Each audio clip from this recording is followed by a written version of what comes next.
Bian, isa po ako sa representative ng Catanduanes Artist at andito po kami ngayon sa The Art District Escolta, ang first ever art exhibit po ng mga Catanduanes Artists out of town. Ang team po namin dito ay Abacasini, the pride of Catanduanes.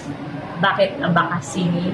Sapagkat kami po ang Abaca capital ng Pilipinas. At ngayon po, andito kami para i-promote ang Abaca as canvas. Hindi lang po dito sa Manila, kundi nagkakaroon po kami ng hope na may presenta ito sa buong mundo. Ako po si Pagding Dugan, founder ng Kamot. Ito po yung grupo ko ng mga Catanduanes artists. Binuo po itong grupo ito para makatulong po sa mga Catanduanon na may angking talento sa pagpinta.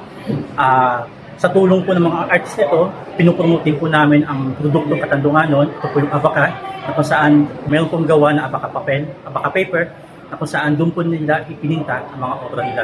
So parang katulong po kami sa mga parahagot, yan po yung mga Abaca farmers na may pakilala yung produkto na gawa po ng Catanduanes.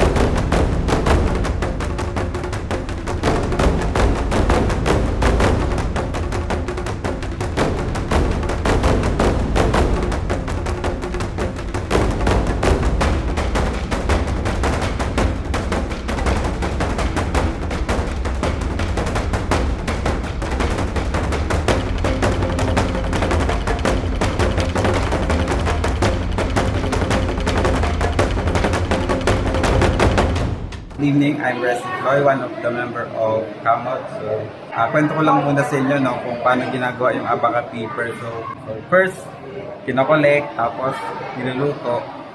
Pag naluto na po siya is gigilingin po siya na maging pulp. So we call it Abaca pulp. So unlike other papers na commercial papers, so they are using trees para dun sa papel na yun, yung currently na nabibili natin sa market. So amin naman po is yung paper made from Abaca. So, after ng cooking, dinudurog po siya para maging pulp. Then, we'll go to molding na. Yung pag-mold niya, kung ano po yung size ng molder, ganun din po yung kakalabasan ng paper size. So, usually na ginagawa namin is 18 by 24. And now, for the very first time, umaalis na kami dun sa comfort zone na yun kasi matagal na namin ginagawa. Tinatry na namin siyang paunti-unti palakihin. So currently, ang available na is na malaki, 20 by 26. So, available na po yun. Then, explain ko lang po sa inyo kung paano namin ginagawa siya as canvas. So, usually, yung characteristic kasi ng Abaca paper is more like a paper talaga siya. So, ang ginagawa namin, parang substrate siya. Na toppings bago siya pinturahan. So, merong backing siya, merong board, and then yung final layer niya is yung Abaca paper.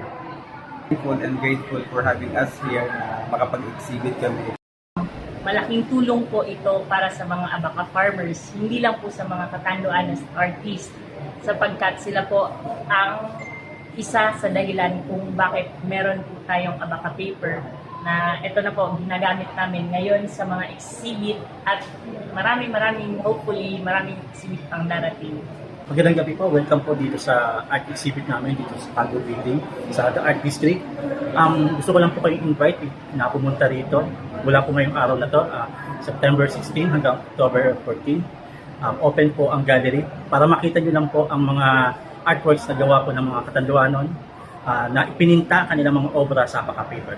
So mula po ito sa grupo namin na Kamot. Maraming salamat po.